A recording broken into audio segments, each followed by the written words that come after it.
नमस्कार प्यारे साथियों। आज हम चर्चा करना चाहेंगे कि अपने बच्चों को मोबाइल एडिक्शन से कैसे बचाएं। इस विषय में जानकारी देना चाहेंगे। साथियों, वर्तमान समय की यदि बात करें तो वर्तमान समय में हर दूसरे पेरेंट्स अपने मोबाइल फ़ोन की बच्चों के लत से परेशान हैं और निश्चित तौर पर यह हमारे समाज के लिए बहुत बड़ा संकट बन चुका है। ख़ास करके बच्चों के बौद्धिक विकास के लिए व्यवधान के रूप में सामने आया है। साथियों,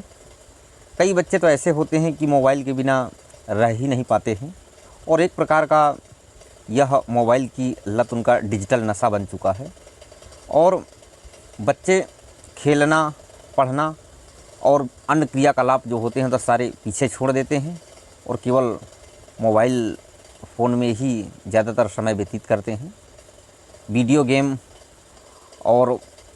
जो भी चीज़ें होती हैं बच्चों में वो मोबाइल फ़ोन में वीडियोज़ वगैरह, तो इन सब चीज़ों को जब बच्चे देखते हैं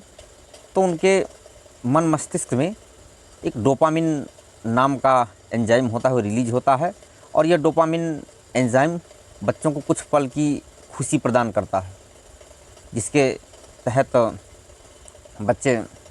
उत्साहित हो जाते हैं और यह कुछ पल की बिल्कुल झूठी खुशी होती है। और सबसे सबसे महत्वपूर्ण बात यह है कि प्रतिदिन के कुछ निश्चित नियम तय कर दीजिए, जैसे कि हर काम का एक निश्चित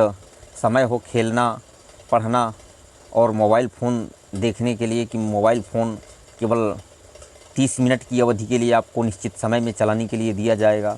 वो भी पेरेंट्स के सामने। और एक ऐसा एरिया निर्धारित कर दिया जाए जहाँ पर नो स्क्रीन जोन हो, अर्थात जैसे डाइनिंग टेबल हो गया या फिर पूजा स्थल हो गया या फिर कोई अन्य जगह है, नो स्क्रीन जोन उसको निर्धारित कर दिया जाए कि उस जगह पर जा कर के बिल्कुल स्क्रीन के बिना ही रहें। और अगली बात महत्वपूर्ण जो सामने आती है, खुद वो मिसाल बनिए बच्चों के सामने अपने कि मोबाइल फ़ोन का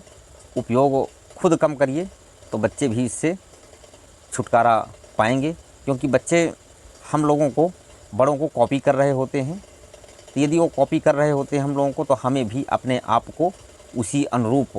व्यवहार करना चाहिए जिस प्रकार का हम बच्चों से चाहते हैं कि जिस प्रकार से उनका सोशलाइजेशन हो। बच्चों की जो भी दुनिया होती है तो उसको मोबाइल फ़ोन से हटा करके कुछ अन्य गतिविधियां कराइए, जैसे कि पेंटिंग हो गया, साथ ही साथ कुछ इंडोर गेम भी होते हैं, उनको उनके साथ खेलिए। साथ ही साथ बच्चों को इस चीज़ का रियलाइज़ कराइए, इस चीज़ का एहसास कराइए कि इस डिजिटल और वर्चुअल आभासी जो दुनिया है, इससे भी अलग एक बहुत ही खूबसूरत दुनिया है जिसको जाएंगे, जिसमें तो उसमें अपने आप को प्रसन्नता पूर्वक महसूस करेंगे। तो इस चीज़ को रियलाइज़ कराएं, आपको बच्चों को समझाएं कि इस मोबाइल फ़ोन की आभासी दुनिया से भी परे और भी बहुत खूबसूरत चीज़ें हैं। साथियों, इस प्रकार से यदि आप लोग अपने बच्चों को ध्यान में रखेंगे तो निश्चित तौर पर इसका लाभ मिलेगा, अन्यथा आप भी परेशान